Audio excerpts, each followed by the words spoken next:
Morning সবাই, তোমরা সবাই কেমন আছো? আমি খুব ভালো আছি। আর দেখো সকাল সকাল আমি ঘুম থেকে উঠে পড়েছি। তোমরা সবাই কি করছো? আর ঘুম থেকে উঠে আমি উবুড় হওয়ার চেষ্টা করছি, কিন্তু আমি হিসু করে দেব বলে মা বেডশিটের নিচে দেখো কেমন টয়লেট পেপার রেখে দিয়েছে, তার জন্য আমার উবুড় হতে কষ্ট হচ্ছে।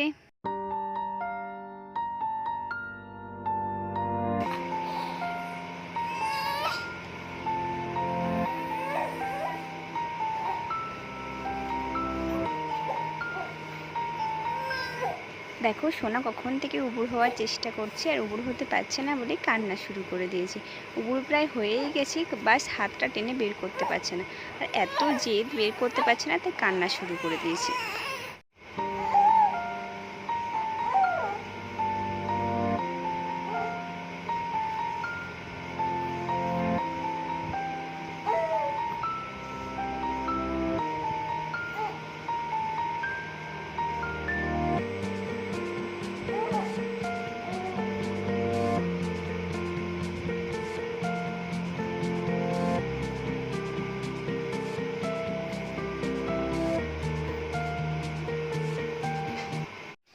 দেখো পার্সেল দাদাটা আমাদের বাড়ির সামনে চলে এসেছে এবং আমার ননদিনী মানে সোনার পুপু পার্সেলটা রিসিভ করছে। কি পার্সেলের মধ্যে আছে সেটা তোমরা অবশ্যই দেখতে পাবে, আমি তোমাদের সাথে অবশ্যই শেয়ার করব।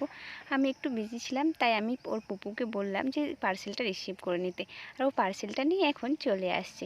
আর এদিকে দেখো এসে ওর জেঠুমনির হাতে পার্সেলটা দিয়ে দিয়েছে, আর বাবা ওটা খোলার চেষ্টা করছে, আর মা পাশে মুড়ি খাচ্ছিল, তাই দেখছে যে কি আছে ওর ভেতর। তো পাশে ওই দিক থেকে আমাদের আমার ছোট দেওর জিজ্ঞেস করছে, জেঠু এর মধ্যে কি আছে? তো আমার বাবা মজা করে বলছে এর মধ্যে খাবার জিনিস আছে। তো এখন এটা আনবক্সিং করছি, আর দেখে নাও এর মধ্যে একটা ছোট্ট নেল কাটার আছে, বেবিদের নেল কাট করার জন্য। জানো তো আগে আমি সোনার নেল কাট করতাম ব্লেড দিয়ে, আমাকে এইরকমই বলা হয়েছিল ব্লেড দিয়ে সোনার নেল কাট করার জন্য। কিন্তু আমার খুব ভয় করতো যে ওর এত ছোট ছোট হাত, আর সব কিছু এখন ওর নরম, যদি কোথাও লেগে যায় বাই চান্স, আর ও যদি আমার দ্বারা আঘাত পায় না, তাহলে হয়তো আমি নিজেকে কোনোদিনই ক্ষমা করতে পারবো না। তাই নাইকাতে এই ছোট্ট নেল কাটারটা দেখলাম, আর খুব পছন্দ হয়ে গেল। আর এটাতে ইজিলি নেলও কাট করা যায়, তোমরাও চাইলে তোমরাও নিতে পারো। এদিকে দেখো সোনার দাদু চলে এসেছে, সোনা তো সেই খুশি, দাদুর সাথে সেই খেলা করছে।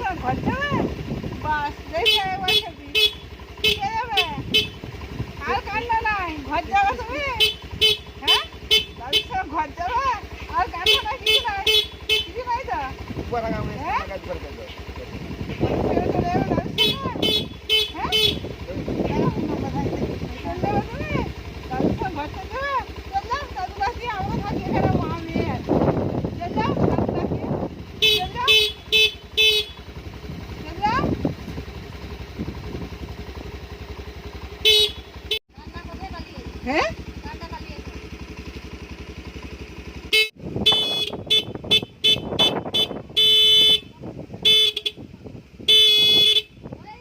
সোনা তার দাদু স্কুটিতে উঠে খুবই খুশি, দেখো এই দিক ওই দিক চারিদিকে তাকাচ্ছে আর দেখছে, আর বাবা যত হর্ন বাজাচ্ছে তত ও এদিক ওদিক তাকাচ্ছে।